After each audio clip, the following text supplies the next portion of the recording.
drunk time we get done with East Coast. All right. We're going, so whenever you're ready, Steve. All right. It's time once again for another spectacular episode of the Working Class Bowhunter Podcast. We are right here at 1600 Buckslayer Place. Beautiful Buckatorium, lovely Sherrard, Illinois. Man, can't say enough about a town full of 600 people with 2 bars and a church. This is a great place. I am Steve. In the studio today is Kurt. What's going on, everyone? Austin. Chandler. Hey, guys. Ross Bigger. How's it going? Man, the Mile Tine Club back in action. What's going on, fellas? Not too much. Coming out of a long winter. Yeah, dude, it does seem like it went forever, huh? The winter that won't die. It won't die. Let's get some business out of the way. Actually, this isn't business. This is a thank you. You got a veteran shout out, sir? I do. Let me pull that. I figured I'd launch that off right out of the gate before we just dove off into something wild. Yep. Yeah, and as always, if you do have a vet that you want me to shout out, go ahead and go to our website, workingclassbowhunter.com. There's a tab there. It's super easy. Just send information, any vet that you want shouted out, and pronunciations helps a lot, to be honest with you, because my reading and pronunciation skills are on 2 different levels. Just want to say that. The vet shout out this week is going to be Kyle Leonhard. It looks like Leonhard from R2K Outdoors. He's an Air Force 732nd DET-2 Iraq. He's a great guy, giving back to other vets by taking them out on turkey hunts this spring. So your buddy Kyle Peterson wanted to give you a shout out. He did mention too. He served from 2006 to 2012. Wow. So Kyle, thank you for your service to this country. We really appreciate it, and we appreciate you taking other vets out on turkey hunts, and we can always appreciate that, man. For sure. Thank you for your service. Makes a world of difference. So awesome. Well, thank you guys. Yeah, like Steve said earlier, but go to the contact tab on workingclassbowhunter.com, and there's a veteran shout-out form there. Otherwise, it gets sent to me, and then I have to send it to Steve. That's the one responsibility Steve has on the show. So if we miss you, it's this motherfucker's fault right there. Yeah, you can blame me. I'll take the heat. That's all right. I'm a big boy. I can take it. The podcast is presented by Scent Crusher. Absolutely love our Scent Crusher stuff. HHA Sports. Worked with them for a long time, about as long as we've worked with Scent Crusher.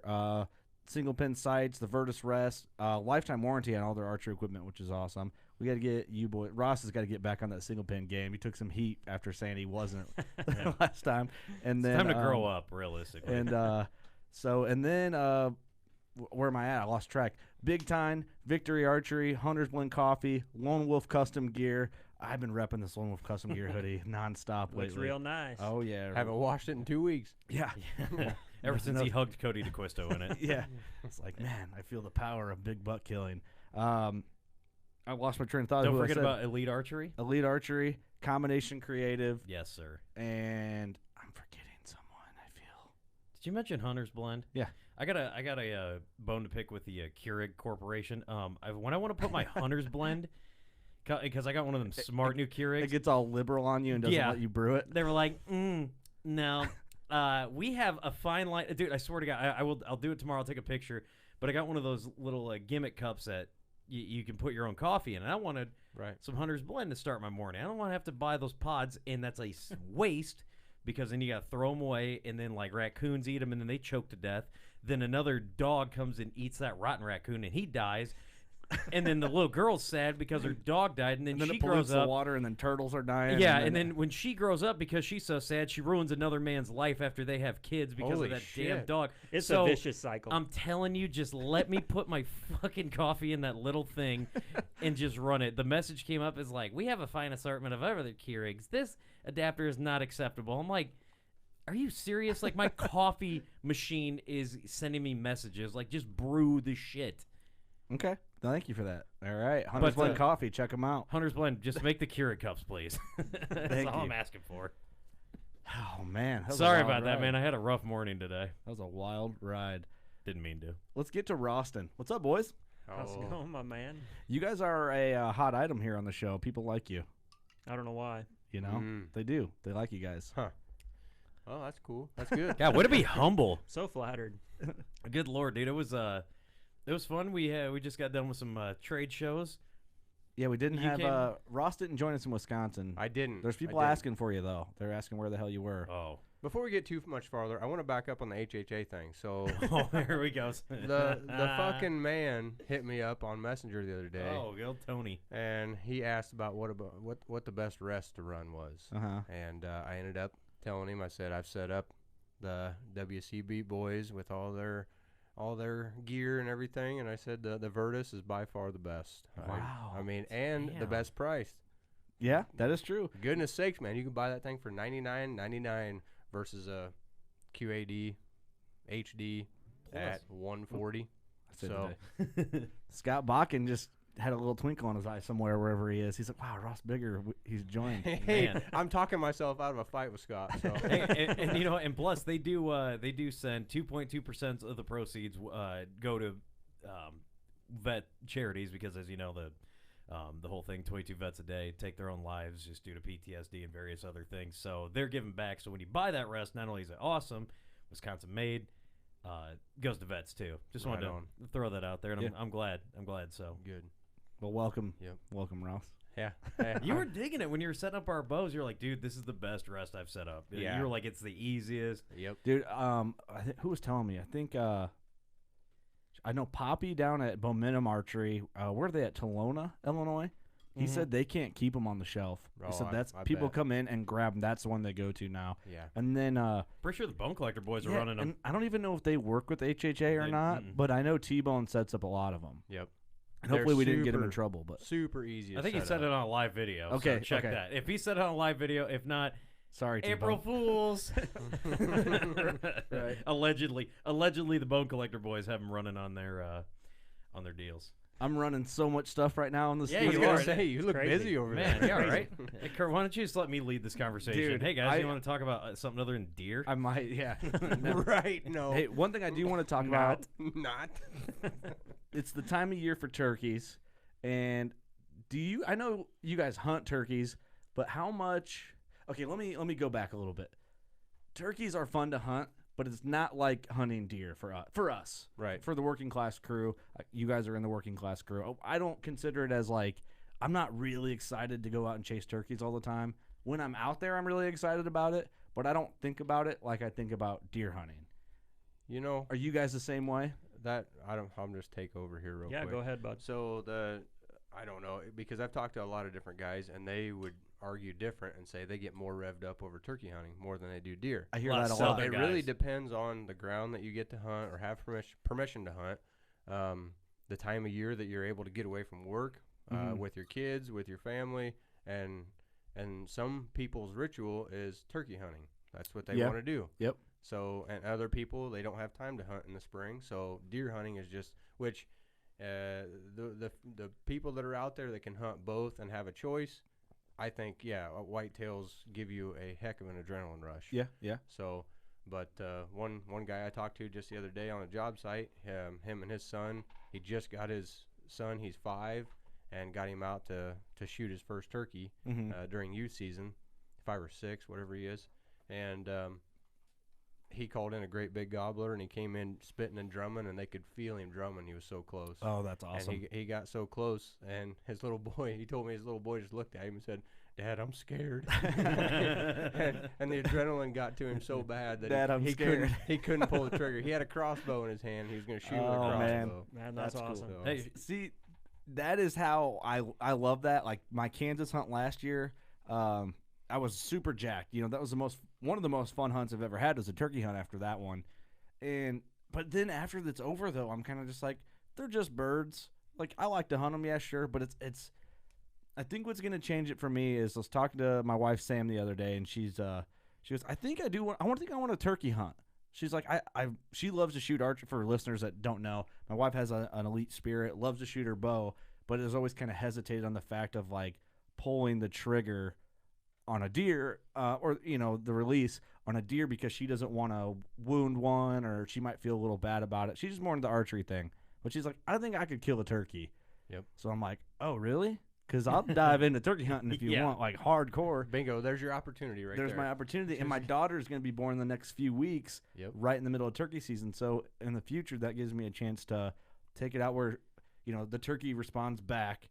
It's warm weather. It's just a few days. I'm not gonna burn her out or like mess up too bad. Yep. So I could take her out turkey hunting. So I think turkeys might be my new like dive in passion here in the next. I think few you're years. right on track too, because I read a guy posted the other day. He said he drug his daughter out of bed, smoking early to get out for youth season, and they got out there, and she was just dragging the whole time. But as soon as that first turkey sounded off, it was a whole new ball game. So It does wake you up. yeah, versus sit a young girl or a young boy in a deer stand. Dude, if and wait whitetails for- gobbled, right, or barked or something. yeah, dude, give you some sort of like immediate like recognition that they're there. Right. It's two totally different sports, but to get a kid involved, I would say a turkey hunt's going to be a very good way to initiate a young hunter into the sport. So well, it's a big shout out to Trevor Schmidt. He took his daughter out, and she shot a real nice deer this year, and she was super excited to go out turkey hunting, and she smoked a bird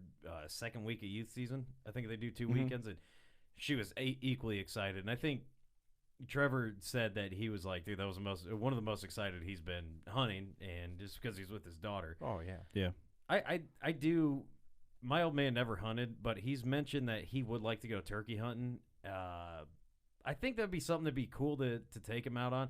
I'm not a damn turkey hunter myself. I've got tags for this season, and I went out last year. I plan on going out this year. What's nice about that though is because sometimes you had a good season last bow season, and as did I. Turkeys is, some people say it's easy. Sometimes it is really easy. It's not easy. But sometimes, in not knowing a lot about turkey hunting, that like humble serving of like, here you go, asshole, you don't know everything in the woods is like really good for your like, what's the word? It's really good for your just mentality as a bow hunter. Your ego and grounded. Yeah, kind of your ego. Keeps you in check. It kind of just like slaps your ego like, hey, bitch, a bird is going to make you fucking, shit, I don't know everything. something with a brain the size of your thumbnail is going to trick you for 2 weeks in a row. Yep. It's very humbling. But there's other times when you don't know anything about it, and you go out there and you squawk and squall on your call, and then all of a sudden you trip into a 30-pounder. Trip into a 30-pounder. You know what? My eastern bird that I have full mounted just outside the studio was it was the first classic spring hunt I killed a bird on. I was with my dad, and that one I've killed a lot of easterns in the fall and one in the spring with a bow. And we went out in the spring. I had a shotgun. I was with my dad, and I'm yelping, and there was one calling back. My dad's like, I'm just going to stay here in this ravine. You seem like you kind of know what you're doing.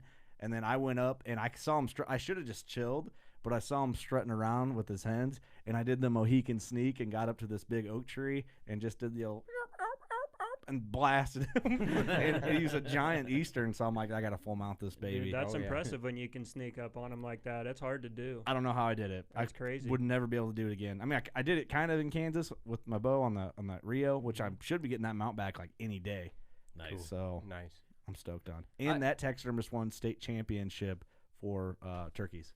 Well, so I'm gonna have me a pretty Rio turkey, man. I'm excited for turkey season. I tried to get some tags in your neck of the woods. Just be like, do you know where I can go? I got tags. Hey man, I got a gar hole I can stick you in. No, I got. But you know what? I got fifth season. I got late. I did too. Yeah, that's not bad though. I draw fifth on purpose. I like first, really? And I like late. I draw fourth and fifth on purpose because I don't have time during the week to take days off to hunt turkeys in Illinois. And you can only, people listening, you can only hunt turkeys in Illinois till 1 p.m. I thought it was 2 p.m. Nope, 1 it's o'clock. 1. Oh, High 1. Good thing we told you. Yeah, 1 o'clock Eastern time? Yeah. 2 o'clock Eastern time? But why is that? Do you know? I don't know. Every other state seems to let them hunt all day, and Iowa does. Kansas does. Yeah. So Probably a politician. I've heard it has something to do with turkeys on the nest. But they're not nesting, though, are they? I don't know. No. Maybe I'm fucking Catching them coming back to the roost in the evenings. Maybe it seems unfair to Illinois for some reason. Oh, I don't know. Can you shoot 3 birds in Iowa like you can in Illinois? I don't know. Well, good. See, here's a good question. Sorry, I've never figured out how to draw that many tags. I just put in for my one application. I know you can No, hold no, no. 2 tags. You put in for 2, and then the third's over the counter. So you apply once, go in and apply again. Yep. I did get both 3 mine. every year. I did Can both mine on the second or third lottery. I didn't know that. So And I I do got 'em my both. So in Illinois, I do my one regular application for spring bird, whatever county, pick my season, and then go in and do the same. Do it thing. again. I didn't know. $15, so you spend $30, you get 2 tags, and then you wait till the 15th or 16th of something in March. I think. And I didn't know you could do that. Over the counter, and whatever's available in that county, it can be bought at Farm King or FS. Yeah, or you know what's funny? If you're a landowner, you have to do it backwards. You have to get your landowner first, because if you draw a tag, then you can't get a landowner tag. Right. So you have to put in, get your landowner, and then you put in for your next two after that. Clark had said that. Clark Cummings is like a turkey god. He said that on a past episode, and I guess I didn't understand when he said you put in for your two. I thought there was a way you could apply for two, and I always looked. I'm like, how's he doing that? And I could never actually. I just never figured it out. So I just do it again. I didn't know it's that. confusing as shit. Now there's a huge gripe that I will have with with Illinois. They finally went to because the year I lived in Iowa, which was what 2015, some shit like that. Whenever we first started this podcast, I was still living in Iowa. When you went to go get tags, they had a damn computer screen. And the kid working at whatever the hardware store is could figure it out.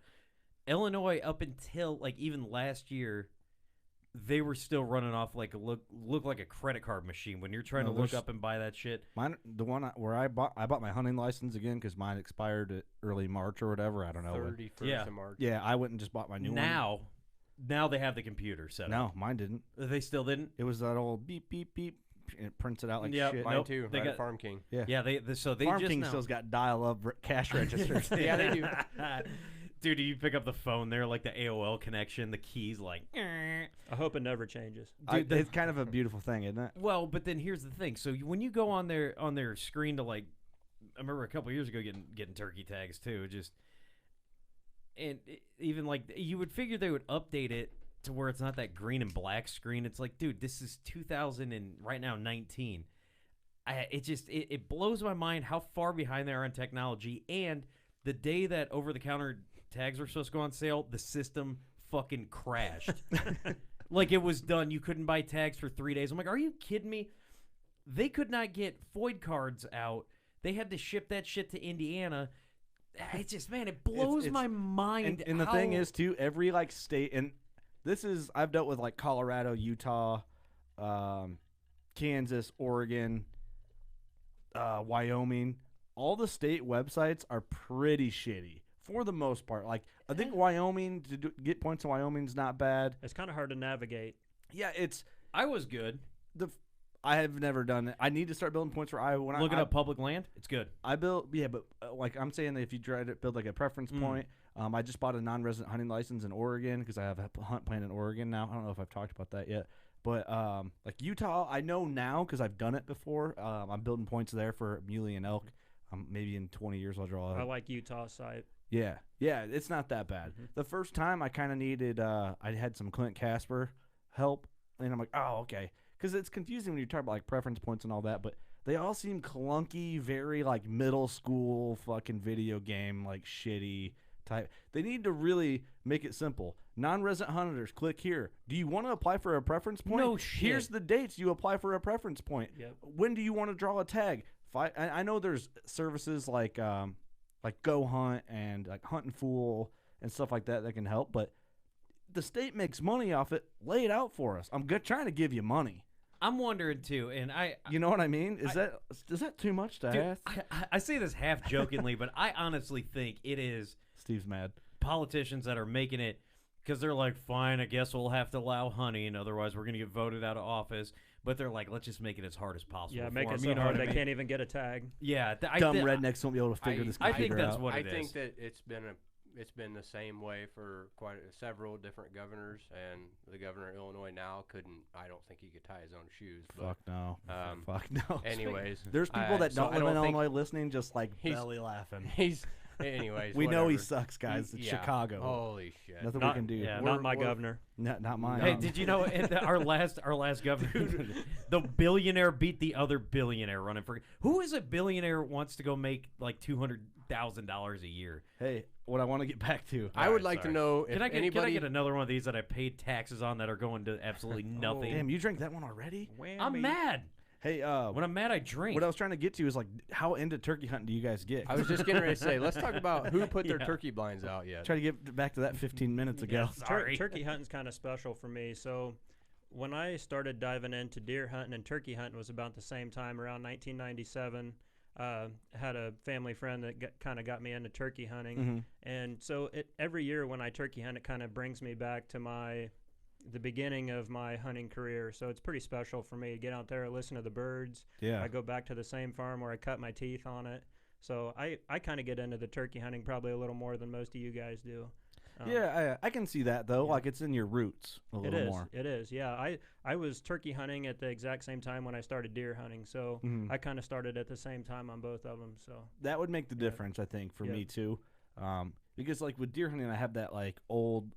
It's just like the childhood memories. It has a different feel, like it has a different, like, texture. It brings you back. It has a different mental texture for it. Exactly. It brings you back and does that. But what about you? I mean, Ross, everyone knows you for all you guys knows both of you guys for whitetail killing. So I guess my background would be my dad took me out and taught me how to shotgun hunt deer, and it was kind of a family deal. We'd all get together and we'd do it every year. And then I kind of learned from a cousin and about bow hunting, and I kind of just picked it up and started figuring it out. And then a couple years later, I started dabbling in turkey hunting and trying to figure that out. And I had a good buddy that was really good on a turkey call, called in 2 of them for me back to back, and shot and missed the first one, and then shot and killed the second one, and I got my bird. And after that, I thought, man, I'm going to figure out how to run a turkey call, and this is a blast. And then I went out the next year and I called one in and shot it on my own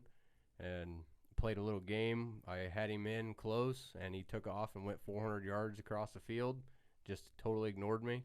So I crawled out with my hen decoy, and I stuck it out where he could see it, and I crawled back behind a brush pile and started calling again as hard as I could. And then another one popped out next to him, and 2 of them come running in. Oh, shit. And shot one of them and tried to kill the second, and I missed the second.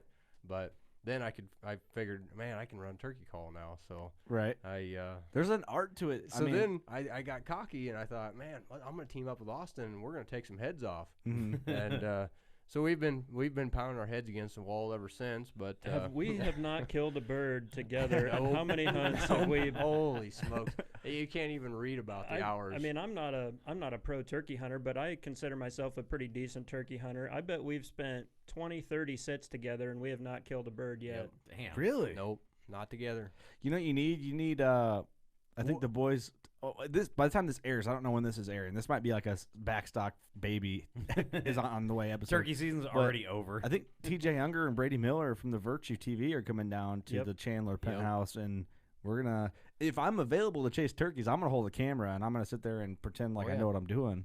Oh, I'm looking forward to it. Maybe that'll change the luck.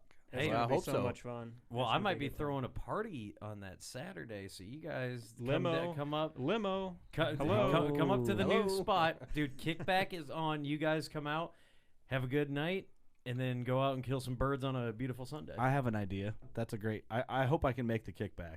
I'm thinking because I want to plan it when those guys are around. So that's a good idea. I have an idea for next season because we'll be able to plan for it better. I'll get my 3 turkey tags, and so everybody in the crew. And then what we'll do is we'll take the turkey limo, is what we're gonna call it now, and we'll roll out working class style. And you have to drop everybody off out of the limo, and that's the good luck. And then we'll film all of it, go out, whap some heads off some turkeys, go in, and we'll strap them to the top of the limo. All the way down. I got to put some mud trains on the back for this. Is it front wheel drive or rear wheel? It's rear. There'd be no way in hell that some bitch is front wheel drive pulling all that fucking car. I figured it would be just because of weight up front. No, I've drifted it. It's rear. What? How long? It snowed one night. The drive shaft has to be like 30 foot long. Damn, dude. I was chauffeuring for a bachelorette party, and I got bored out in the parking lot, and there was like 2 inches of snow, and so I'm out there whipping shitties in the limo. Dude, our logo is on the back of that limo. It is fucking awesome. Dude, that's amazing. So talking about what season to put in for earlier. Yeah. I love how Ross's hard transition. I'm sorry, man. No, I love it though. Good. I love it because you know what you did? You just did whatever I was gonna do. Okay. So thank you. Transitioning back. He's the putting host in now. putting in for what season? So talk about what weekend. Some guys that want 4th because 2nd and 4th are your weekends. Those are your weekend hunts. Yeah. 1st is not. 2nd is. 3rd's not. 4th is. And so on. Whatever. So. You got 4th, 5th. That's awesome. I put in for 1st, 2nd. And the reason that I like 1st, 2nd, or 4th, 5th because you're your own boss. is because, well, yeah, well, so it helps. It helps. But no, I don't like. I've had a lot of luck. Right before I was out of youth age, when I first got into turkey hunting, I went out and squawked on a mouth call at Ford Big Tom's at sunset. They were going back to bed, which I shouldn't even have been out there, and I'm just admitting I don't care. I was just no gun, no nothing. I was just out there playing with birds with my mouth call. Which I feel like is like a turkey thing to do, right? It's like turkey fanatics do. And I called at them as they were going back to roost, and they turned around and came back to me. And I just tucked behind a log, and they come like 8 feet away from me just looking. And I thought, man, this is sweet. So for one, that taught me I could blow a turkey call. 2, that taught me that the earlier the better. They're looking for that hen. So you get into 3rd and drifting into 4th, or coming out of 2nd, 3rd, and then drifting into 4th. It's the post rut. On my farm, it's the bar closing, right? They're locked down. I mean, they're locked on birds, and it's hard to call them away from those hens. Every time they get off the roost, they've got 8 or 9 different hens that they're following. Yeah. So I like that first, and I like that late because they've already bred most of the hens. It's rut, man. It's turkey rut.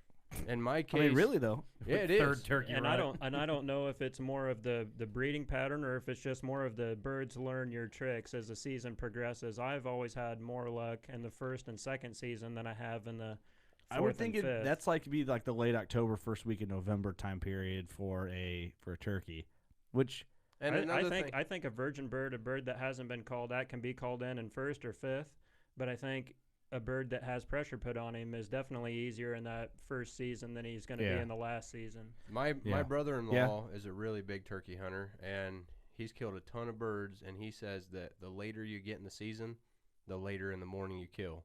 Oh, really? He'll sleep in 4th, 5th, and then go out there and kill them at 10:30 to noon. Oh, really? I wonder why. Because they do their thing with their hens, and they're like, let's see what else is out here. And honestly, they're up all night birding. You know what I mean? I've bitched at Austin before and told him the same thing, and then we turn around after we were there at 5 o'clock and sit all morning long. I'm like, let's just keep hanging in here because the later the morning, the better.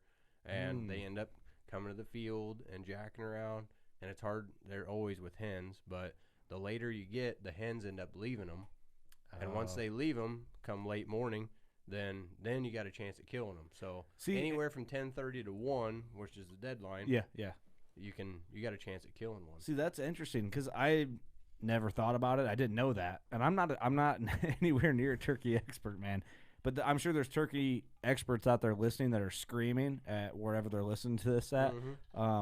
But I think that's kind of the beautiful thing about it. We'll admit that we're not the best turkey hunters, but we have a hell of a good time doing it. Yeah. Yeah, that's interesting though. I didn't know. That's a good tip. I think that's just what he told me, and I think I could agree with it. I've seen some stuff, so I guess.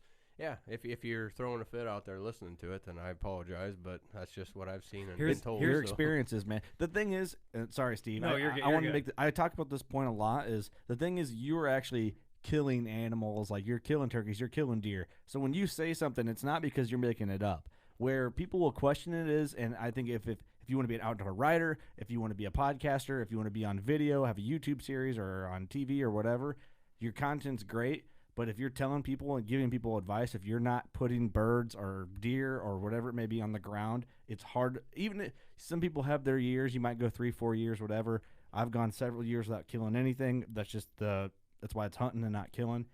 But people can only call bullshit if you've never killed a turkey or never killed a big buck, because then you don't actually know, or it seems like you don't know. So you guys actually put birds on the ground, so that's your experience. There might be something to it. Yeah. I saw, I'm sorry, can I bring one more thing up? Yeah. It's really interesting. We got in an argument about this, not an argument, about Mark Drury posted a video that you never kill a bird on the east wind. Yeah. Did you hear that? I didn't hear that. I've never heard of such a thing, and we started talking about it. Maybe that's a Missouri thing. I wish I would have kept track of all my kills, I guess, and what the winds were. But hey, can't you go back and look up Weather Almanac? I wish I've got everything going on my phone right now. If we could go back, if you can get to Mark Drury's Instagram, he's got a video of him talking. He said, "Wind out of the east, birds gobble the least, or birds move the least." So I don't know what it is, but so one of his turkey idols always said east wind What is a no-go. Okay, that's yeah, fine. there's a bunch of sayings to it. I'm not Eddie Salter on the phone. Pull up your phone, Steve. Go to the jury Instagram. I'm not going to say a bad word about it because I have a hard time killing deer in an east wind. So east winds are strange, though. They are.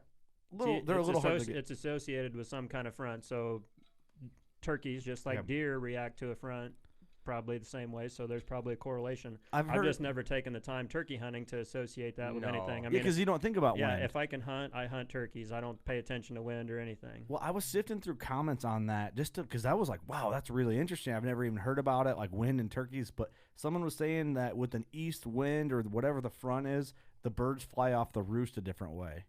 And I don't know if that's true either. This is all hearsay, but it's interesting. This is getting deep. It's getting too deep for us because I can't fucking talk about it. I don't have any well, they probably do it because of this. I'm like, it's an interesting point to bring up, though. You have their Instagram up? Yeah. Do you know which one it is? Hey, here's something that turkey hunters are going to get mad at. I can't think of what it is. What is turkey reaping? You put the fan up, whether it's on your gun or your bow, and you crawl at them. Oh, so and that's when you go after them. Yeah. Let me read this is Jury Outdoors Instagram. Willard Martin called it back in the 80s. Northeast wind equals no turkeys. I have to agree with them. Have any other turkey hunters out there noticed or heard anything? So hold on. Northeast, don't even worry about going. And that has rain. Hold on. So here we are, right at sunrise. I mean, on a beautiful morning, but the wind's out of the northeast this morning. Back in the mid-'80s, my great friend Bill Martin's dad, Willard, used to tell me, winds out of the northeast, don't even worry about going. And that has rang true so many times over the last 35 plus years. I don't know what it is. It rained last night. Winds out of the northeast lightly. It cooled off. And we've not heard a turkey yet this morning. So has anybody else out there noticed that? Or has anybody heard that before? Oh, Willard, God rest his soul, was right back then, and it's still right today. Okay, so I don't know if you guys could hear that in podcast land or wherever, but I just played that video, the audio of Mark Drury's video on the Drury Outdoors Instagram page. You got to scroll down a few lines.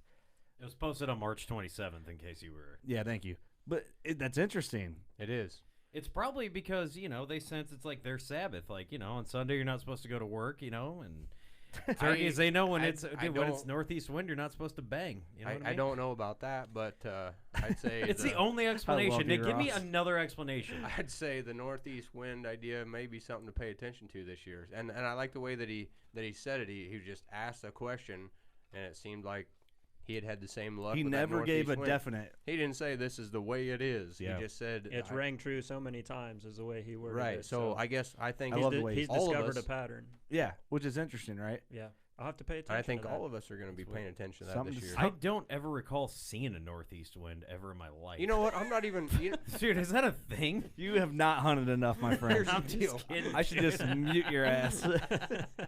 You know what, Steve? Take a lap.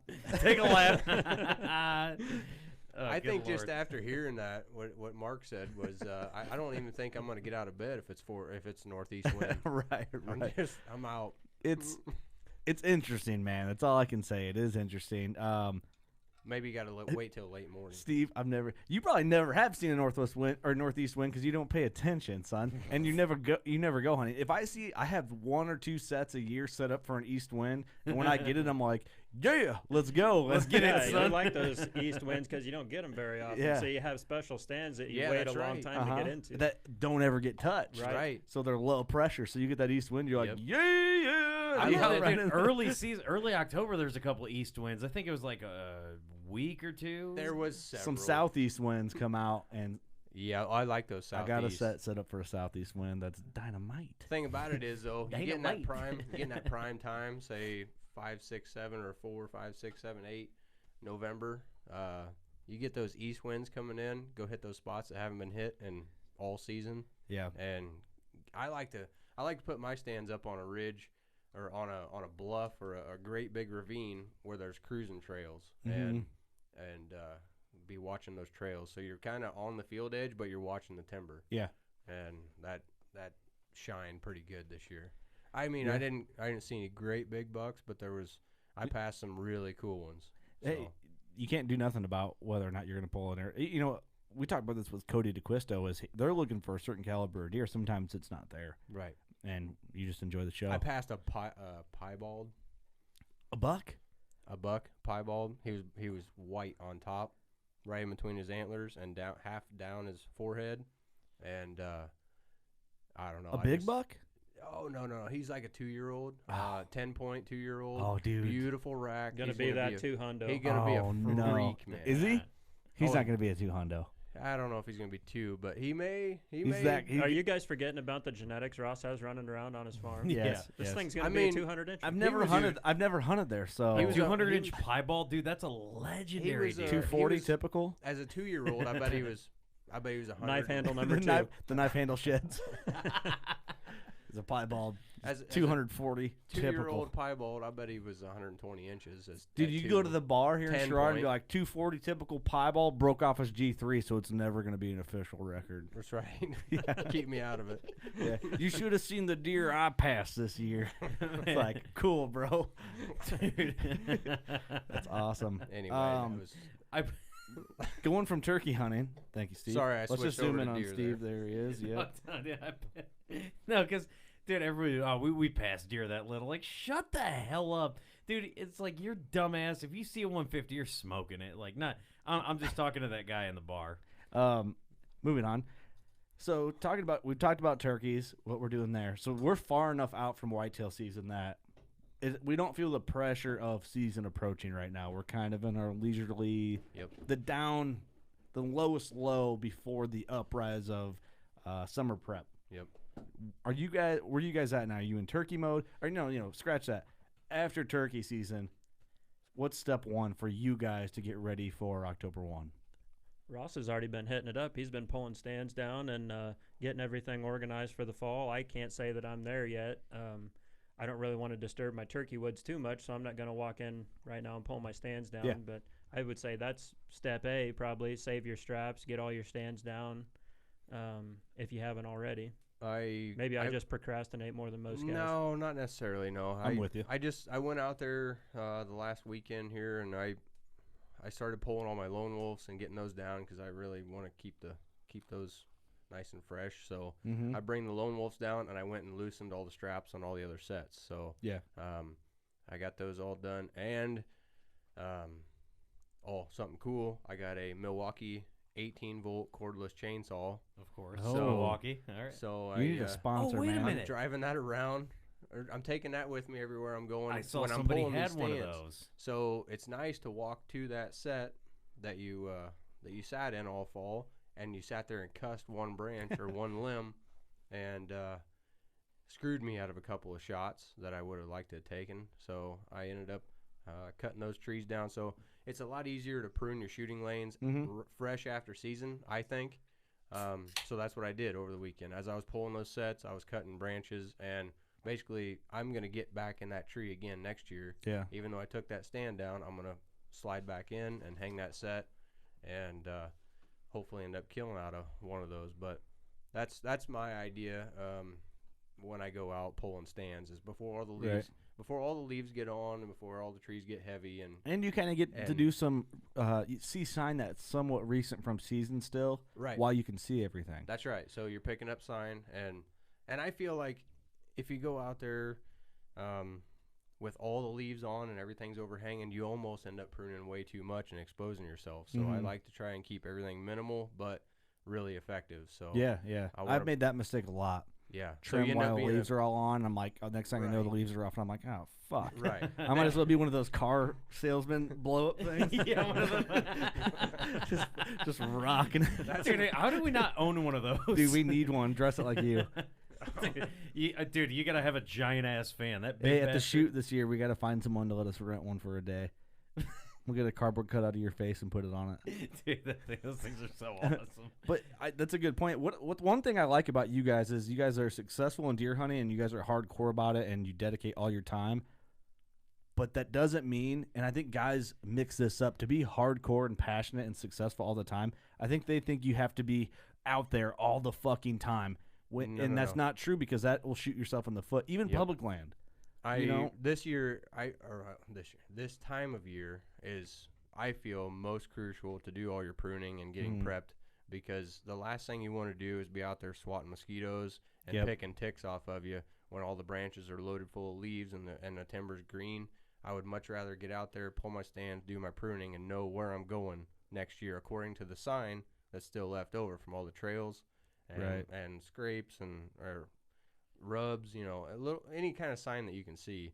Bedding areas, everything changes throughout the year, but I'd say it all comes down to I'm really liking, right before turkey season, getting all of my prep work done so I know what tree I'm going to come, July. I can slide in there. All my trees are pruned. I don't have to do any pruning or jacking around. It's just in and out, hang my set, and then get out. Mm-hmm. So that's where I'm at on it. So what? Go ahead, Steve. I was just. I was going to say something smarter, but no big deal. Probably. More than likely.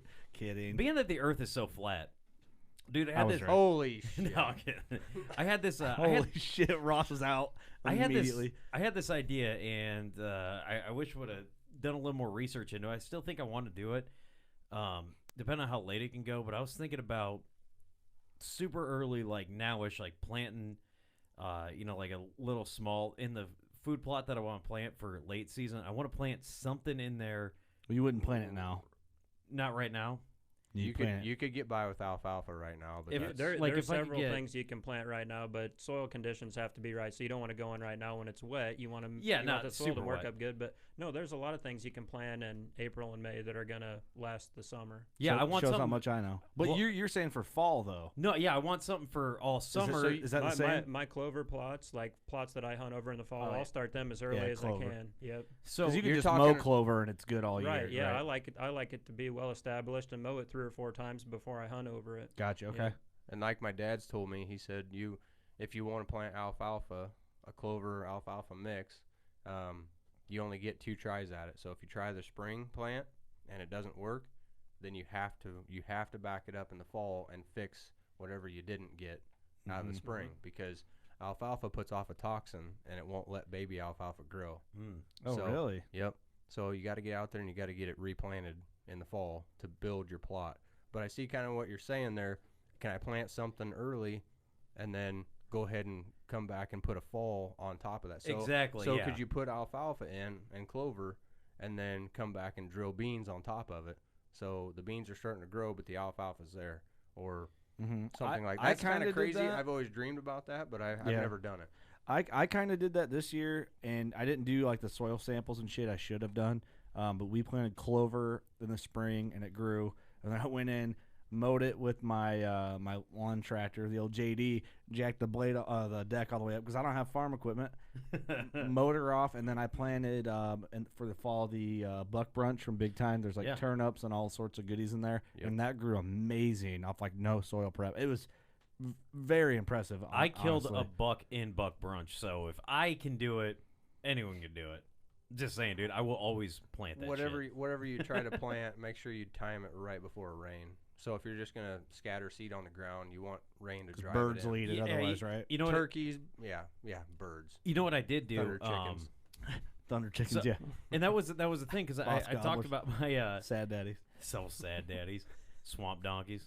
What I did, because I didn't have that tiller was broke, so basically I took the blade of the bucket of the tractor, that little John Deere, and I scraped that off and just scraped out, because I think they tried to plant the hell I forget what the landowner tried to plant there, but it didn't take. So I threw that buck brunch out there, scraped that shit, and it was just like, dude, it was just dirt, and I'm like, it's poor man's plot. So and then I get the little little bag that and this thing was seed spreader. That seed spreader. This thing was a piece of shit, so it didn't work.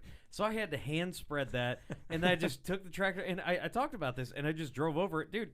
The shit grew. Yeah, it grew really. Kurt even saw it when he helped me drag that. Honestly, I gotta say, I was fairly impressed with how it grew, and I was like, can't blame that on He's Steve. like, kudos to Big Time. All the credits to the seed. I walked in. I was expecting your ground blind to be like in the fucking middle of the plot, and I saw it. I'm like, damn, it's actually like pretty tucked in for you, man. And then like the shot, I'm like, wow, pretty good. And I was like, maybe next time you kill one with a rack. A bigger rack, yeah. I'm kidding, man. No, you did a good job, man. Dude, it was. You accomplished the goal I wanted you to get and the goal you wanted to get last season. Yeah. So what's the goal for this year?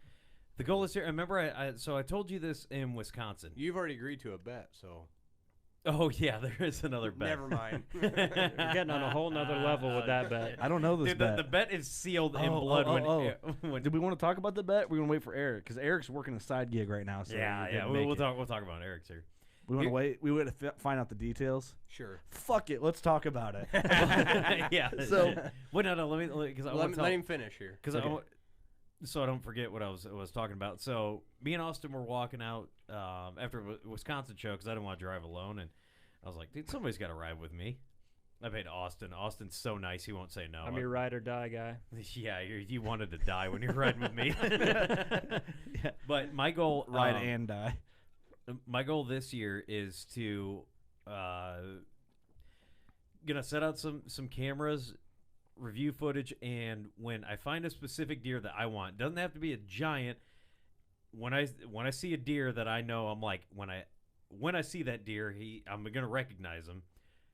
That's the deer I want. You want to target a specific buck? I'm going to target a specific buck. So if it's a giant, cool. If it's not, if it's a little dink, if it's like a 110-inch buck and he's looking like I'm going to be able to go kill him, that's what I want to do because I'm going to challenge myself. I can respect that, man. Yeah, I can too. It's exhilarating to have all those pictures and think about that deer for a month or 2 or 3 and then finally get to see him in the flesh, and it's like, damn, that's going to get me pumped up enough to kill him. Yeah, I think that's a great goal to have. Yeah, and all the foreplay you put in ahead of time just makes it that much better once you finally see that deer and you know him, and it makes it, I mean. Yeah, it's going to suck when I have to pass a 200-inch typical and be like, hey, he wasn't the one I wanted. Right. Hey, man, I had a goal. I've never seen him before. Good thing about Illinois, you can get 2 tags. Yeah. I had my eye on the old Y buck out there in the field. But that's a goal. Even if it's a little buck similar to the one I got last year, if I can still get on him, that'll give me that confidence boost. It's like, okay, now I'm ready for the next level. Hey, let's close out on the new bet for this year. Yes, and then we'll close the episode. So I didn't even really want to do a new bet, but it was something that got brought up last year because I didn't want to have to like feel that pressure when I just trying to enjoy myself hunting. Right. You know what I mean? Like same thing like filming and hunting. Sometimes you're just like, I don't feel like doing this. Dude, but it was so fun killing the deer. We're like, yes, I don't got to get that fucking tattoo. So Eric has to get the tattoo from last year, and what it was the last person to put a deer down. It could be a doe, a buck, whatever. Last person to put a deer down. Jordan put in some work, man. He Jordan didn't have to get it. It was close. So Eric was the last person to kill a deer. Has to get a tattoo of like this funny cartoon deer. This year we changed the game. So we're still working out the details. It's now the first person to kill a buck, right? I might have been on the whiskey again, but maybe I come up with an idea that the first guy to kill a buck, it's a buck. To get the tattoo. It's a buck. Has to get an 8-ball tattoo. Okay, and we haven't decided what. Can I get a matching one on this side? Dude, a clean, really good 8-ball tattoo. The reason I even shinier one. One that looks like it wasn't done in the kitchen. Is that where you got your fucking... Was it in the kitchen? No, it wasn't, but it should have been. So I figured what we'll do is we would set it up to where it worked out to where whatever class of buck you shoot, there'd be like 4 classes. Okay, you come up with that idea. I was thinking first buck period, but no. I like Ross's idea. God, you were in that mic. No, my bad. No, we'll do. I like the classes. You do different classes. So first guy to shoot a 200. If you go out there and you drop a 200-incher on opening day, you earned that badass tattoo. Getting it. How about this? We'll do this. But we're not going to choose something crazy. Whatever if you're the biggest class, whatever we make that to be, whenever we work out the details, you pick your you pick your tattoo. If you're the other classes, they're a set tattoo, but they get cooler up to that top class. So you got to be the biggest. So if you go out on opening day and you drop a sub 100, you're going to get a fucked up tattoo. Yep, you're going to get a shitty tattoo. You're getting a fucking sick tattoo. You're not going to get a shitty tattoo. The content might be not exactly what you wanted. It can be an 8-ball. It might be an 8-ball. It might be, but it might be an 8-ball with antlers. It might be Dude, an 8-ball with antlers. An 8-ball with antlers. That's it. Dude, hey, if you shoot a monster, you get a fucking 8-ball with Hey, a I'm already drop halfway tine. there. I'm just getting antlers put on mine. Really Please good. fucking do. Dude, that's your cover up, dude. Don't even fucking bullshit. Really good You need to- antlers on a shitty ass 8-ball. Dude, hey, no, it goes with our personality. Ross, if you fucking you have to get a Crown Royal bottle with antlers on it. That's I'll, cool. I'll get the Hen Dog bottle with antlers on Nice. it. There you go. I like where this is going. Dude, I'll get the Hen Dog bottle with like Y buck antlers on it. I'll get a fork horn on it, dude. So the idea of this whole bet was to make you think twice before you pulled the release. It's going to result in bigger deer for the whole working class crew. I'm just Maybe. thinking. I'm I already just got thinking. shitty Make everybody second guess themselves for just a minute. So honestly, as much as I like, because I pulled the trigger last year on a deer that really I probably wouldn't have, but time and work and kids. Same here. and Same here. I'm like, I did the bang. same thing, but hey, listen, it will in the big stretch of things. It'll make us better hunters. Yeah. And I don't want to do these bets every year because I don't like that like external unnecessary pressure on something that I love. But I do think this type of bet is that if you kill a 170, you're getting a sweet tattoo of one you wanted. Right. So that's cool, and you're the man because you probably won. So it just depends on how you want to look at it. But it's going to be fun. We're going to work out the details, and I guess I should add, too. I'm going to be really pissed when Austin kills at 200 and I shoot a 140, and then I got to get a shit tattoo. Dude, you know what's gonna be awesome in the next years of North American Whitetail Championships? The contract is like, bro, here's the tattoos you have to get. You better step up to the fucking That'd be plate. awesome. Which we didn't add them in the sponsors. I at the beginning, know. so good I call. thought about that. I was like, shit. Well, this is the perfect plug, actually. I didn't have my list, and normally I have a list. I'm terrible at remembering things. Go follow them on Facebook. Also, go follow the Facebook page. Dude, that championship's going to be crazy this year because they got teams and stuff now. Yeah, that's what I'm excited Dude, about. That's going to be fun for us. We might, which you guys are team captains for Team Hang and Bang, which we still need to go through, and maybe by the time this gets put That's out, still in the process. It's coming for people asking and all that. We are working on it. We didn't forget, but maybe we could do a Team Hang and Bang for that championship. Whammy. That'd be sweet. We'll figure it out. Yep. We will figure that out. Let's close her out there. Yep. All right, guys. Thank you for listening. I hope this was fun and mildly educational or made you think about some shit. You know what to do. Go shoot your bow. We love you. Bam.